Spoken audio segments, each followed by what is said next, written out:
പല celebrity വിവാഹങ്ങളും social മീഡിയയിൽ hit ആവാറുണ്ടെങ്കിലും Diya കൃഷ്ണയുടെയും Ashwin ഗണേഷിൻ്റെയും വിവാഹം പോലെ ഇത്രയും തരംഗമായ ഒന്ന് ഉണ്ടാവില്ല. വിവാഹ തീയതി രഹസ്യമായതിനാൽ ഹൽദി മെഹന്തി സംഗീത് ചടങ്ങുകൾ നടത്തിയത് പുറത്തുവിട്ടിരുന്നില്ല. സംഗീത് ചടങ്ങിനുണ്ടായിരുന്നതിലും വളരെ കുറച്ച് അതിഥികളാണ് ഹൽദിക്കുണ്ടായിരുന്നത്. വളരെ അടുത്ത ബന്ധുക്കളും ദിയയുടെ ഉറ്റ സുഹൃത്തുക്കളും മാത്രമാണ് ഈ ചടങ്ങിൽ ക്ഷണിക്കപ്പെട്ടത്. മഞ്ഞ ഓറഞ്ച് തീമായിരുന്നു ഹൽദിയുടേത്. Kovalam turtle on the beach റിസോർട്ടിൽ വെച്ചായിരുന്നു ചടങ്ങ്. നിറയെ പൂക്കളാൽ അലങ്കരിച്ച ഓപ്പൺ ഏരിയയിൽ വെച്ചായിരുന്നു ഹൽദി. നോർത്ത് ഇന്ത്യൻ ചാട്ട് വിഭവങ്ങളുടെ സ്റ്റോളും സജ്ജീകരിച്ചിരുന്നു.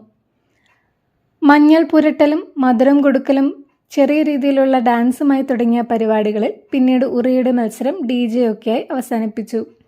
വെള്ള നിറത്തിലുള്ള ലെഹങ്കയാണ് ദിയ ധരിച്ചത്. അശ്വിൻ വെള്ള ഷർവാണിയും. ശാന്തിനി ബുട്ടീക്കാണ് വസ്ത്രങ്ങൾ ഒരുക്കിയത്.